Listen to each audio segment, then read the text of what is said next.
crafty friends, it's Jess from jesscrafts.com, and today I'm here with another One Sheet Wonder card video. I'm going to take a sheet of 6x6 pattern paper and show you how you could make 2 cards with it with no scraps. However, I will choose to use 2 sheets of pattern paper and make 4 cards in all because I like to mix up my patterns, and the pattern paper that I'm working with today is single-sided. I know that there's a lot of double-sided paper out there, but there's also plenty of single-sided, and I just wanted to show you how you can still make that work. A lot of these templates can be easily adapted to that, and some of them more easily than others, but today I'm going to have an issue where like the directionality, all these most of the single-sided sheets in this particular paper pad, they have an obvious top and bottom, and so that makes them a little bit more challenging to work with because you have to think about the way that you're cutting them. And therefore, I thought that would be something interesting to share with you to show you how to make it work. All right, so I'm going to get started with, this is the Sweet Stack paper from MFT, no longer available at MFT, but I found another source for it, so I'll link that just in case. I do think it's a fun Valentine's paper pad, but I'm going to be making more just sort of general winter cards. Some of the organizations that I donate to ask for less holiday cards and more generic, so I thought it would be good to mix up a more clearly Valentine paper to do some non-Valentine cards, for instance. You do not have to worry about what I am cutting or measuring, etc., because there's a free PDF download, as most of you know, over on my blog, which will be linked in the video description, so that you know exactly how to cut everything and how to assemble it into the suggested sketch, which of course you can change if that better suits you. I am taking the piece and I'm cutting it to 3.5 by 6 today to start with. And the heart paper, I think very carefully as I cut it, because I know that based on the sketch, the 3.5, the longer side, needs to be where the hearts are facing up and down. And therefore, I'm going to kind of like turn the paper on its side a bit. Whereas with the striped paper, it doesn't really matter which side of the paper I start cutting with, because the pattern holds true. If you are choosing a paper with that directionality, again, you just kind of have to take a beat at the beginning and think, well, what's the best way to cut this? Now, because of that directionality of the paper, the tiny strip, the 1/2 by 2.5 that this sketch calls for, is going to be facing the wrong direction for the sketch, and I'll show you how I deal with that later. I am taking the 2.5-inch square that I cut, and I'm cutting it on the diagonal here to incorporate a triangle into the sketch. I want to mix things up. I know I've been doing a ton of like just squares and rectangle shapes, and I want to start incorporating some more triangles, circles, etc. The last one I shared, One Sheet Wonder number 12, it did have a circle in it. So you can, when you go to find the One Sheet Wonders, you get them all on the same webpage. So if you missed a video, you can still find the PDFs really easily. Of course, you can go back to my channel and check out the other videos. I certainly encourage you to check out my videos if you like them. But anyway, what's nice about using a square to cut triangles is they're easier to mat. So I take a 2.5-inch square, cut it on the diagonal, and then I can mat that by taking a 3-inch square and cutting it on the diagonal. It does make the mat a tiny bit bigger than the 1/4 inch that some of the other one that I call for on some of the other elements, but that's the easy way to do it. Now, if you were to cut a triangle from a rectangle by cutting a rectangle on the diagonal, it gets a lot more tricky. And I did share a little bit about that in my recent 12 by 12 template, because I did have one of those and a bit more of a challenge there. So I have all of my cardstock pieces, and this is Simon Says Stamp Fog cardstock. I have yet to find a good source of like cheaper but thick quality gray cardstock. The gray cardstock that I typically get a lot of cardstock at Michael's, the Recollections brand, which is thick, which I like that, but the gray is so dark, it just doesn't seem to go with some of the things. So anyway, that's why I just wanted to let you know what I was using.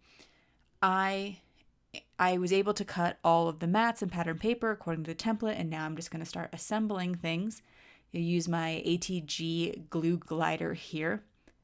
mentioned before, just a heads up, if you have any trouble with your ATG, if you could leave me a comment and let me know, or if you have any questions about ATG, I will be making an ATG video sometime in the near future, and I'd like to address as many questions and concerns as possible. I'll put those 2 triangles in the corner here where I'm using the stripes. It makes it easy. Because the large panel is going to be touching the stripes, but also the card base, if I were to just put glue everywhere on it, it would sort of bump over those triangles, and I want to smooth it out by taking a piece of scrap cardstock and placing it underneath to kind of prop it up a bit. I am taking this teeny tiny cat Scrappiness banner, and I'm cutting it out of the center of the large gray cardstock panel or mat that I'll be sticking under my 3 by 3.5 element, so that I'm not wasting any cardstock. Usually I don't worry too much about wasting cardstock, but since this was just a little bit on the pricier side of cardstock, I thought, why not use up scraps where it made sense. I am using 2 Simon Says Stamp tiny word stamp sets. One is the original Tiny Words, and the other is, I believe, called Tiny Words Encouragement. I wanted to share these with you because I like the idea of getting a ton of sentiments in a single stamp set. A lot of times I'll see like a really fun saying, but maybe the images don't work out so well for me. Or for example, I'm going to be using an MFT stamp set later on in the video, and I like some of the sayings in it, but they're quite large and it just didn't work out for me. So having these 2 stamp sets that have a good number of small sentiments and different choices in them has been a really nice option to have in my craft room. So I just want to share those with you briefly. And I am going to take one sentiment that says, "You are so strong," from one of the sets and stamp it onto this teeny tiny banner, and the other one will say "sending good vibes." As I mentioned, I donate a lot of my cards. I'd like to donate to organizations that serve children who are facing some health challenges, and so I thought that those would be just nice, positive, encouraging, but very general messages to send. And to make things easy, after I die cut this out of the center of my mat, I put some tape behind it, and then I'm able to hold it in place in my MISTI and get a really good impression, which when you're working in a very tiny space like that, your stamp block can be a bit more of a challenge. Now I'm ready to move on to my Copic Coloring. I have this bag here that it's like a pencil case, but it stands up when you pull it down. And so therefore all your markers kind of stick out of the top. And I really like that for being able, and these are all the markers I'm going to use for all of my coloring across all of the different characters. I like that it stands up and you can reach for them easily. It basically turns a pencil pouch into like a pencil cup, if that makes sense. I am going to be coloring 4 characters black, and I am going to be adding a little bit of purple underneath them to enhance their skin tone a bit. This is something that I've seen suggested by several artists, including Sandy Alnock, and I don't always do it, and I don't certainly think you need to, but I was already pulled out a light purple for this project, so I thought I'd give it a try and see if it added a little bit of interest and depth. In the end, I actually did decide to color a 5th little girl, and I colored her white because the hair on this little girl, while I think it works really well for a black character, my mom happens to have long curly black hair as well. And so I thought this little character reminded me of her, and so I'm going to make one of these cards for her. And that's why I made that deviation there in the end. I take a W5 marker and do an all over base. Then to make the hair on a black character and to make natural hair. Of course, there's other styles out there, but for today, because this stamp has the curly hair, that's what I'm going to do. I'm going to take another darker gray marker and start drawing in little C's and circles and curls. And I'm going to layer it darker again. So in this case, I picked the N7 and then the W10. I've mixed it up a little bit and chosen different colors. I like the warm grays generally because most Black people have a sort of brownish undertone, and for instance, my mom does as well. And since I was going to color that too, her hair has thicker curls, but nonetheless, I wanted to have that warmer color, but I didn't want it to come off as gray hair in the end. I want it to look like black hair. So I went for some higher, darker colored markers in the gray range. And I mixed in the cool with the warmer color. So you could have done a C, but an N is a little bit less cool. And I felt like that lended to it looking less gray overall. I'm going to keep the coloring really simple on her outfit, but I wanted to pull in all of the colors from the paper pad and the pattern paper. I really like working with pattern paper. Obviously, that's why I do all these one sketch or one sheet wonders, and I do all this pattern paperwork. I think that even if you're following the sketch and those look like really, really simple cards and you don't have to do a lot, and I know there's so many other like cool techniques out there, but I feel like I can still add a lot of personality to my cards, and I can still use all my stamps and other fun things and just mix them with pattern paper. I like coloring stamps. That's one of the main things I like about stamping and I like about crafting. So I don't feel like I need to create my background every time. Working with pattern paper and complementing it's great for me. I have all the marker caps off to the side. I'll try to make just a list of all the colors in the video description as well, just in case you're interested. But I'm going to do really simple drop shadows. I'm going to follow the artist lines. The artist line kind of show that there should be some shadows in the scarf or like in the puffy vest where there's all those lines, those artist drawn lines. They're going to be shadow areas because that's where the stitching is going to hold the fabric down and create a bit of a shadow. And so that's what I'm using. Or like the skirt, the puffy vest is going to cast a bit of a shadow on the skirt. So that's where I'm going to choose to add in my shadow.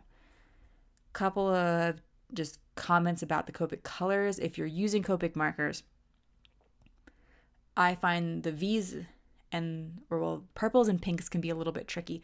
It took me a while to find my more favorite combinations, and I did use this pink in another video recently, and the blue greens as well, actually, because I do want to show you that I can use the same markers repeatedly when coloring small images, and you just don't need to have every color out there.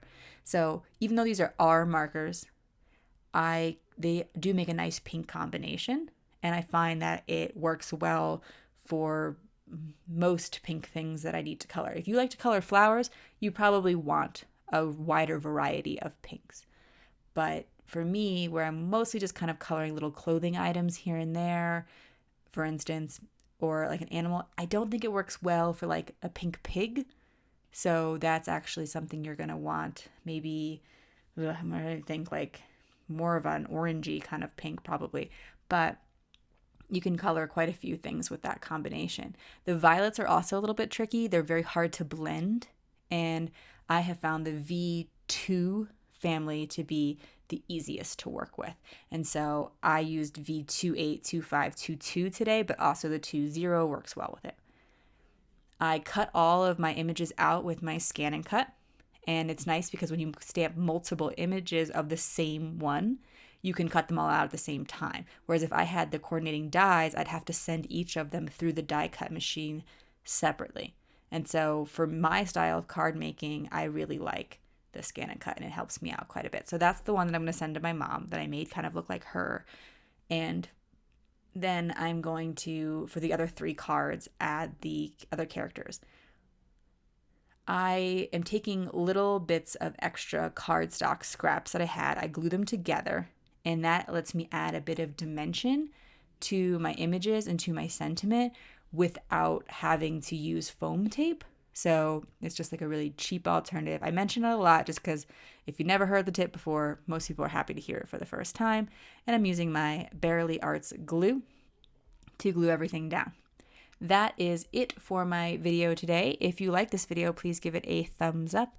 If you're interested in more card making tutorials, be sure to subscribe to my channel. I'll leave you links in the video description to the template, the coordinating blog post, all the supplies that I used, and some videos here at the end for you to check out. Thanks so much for watching. Bye.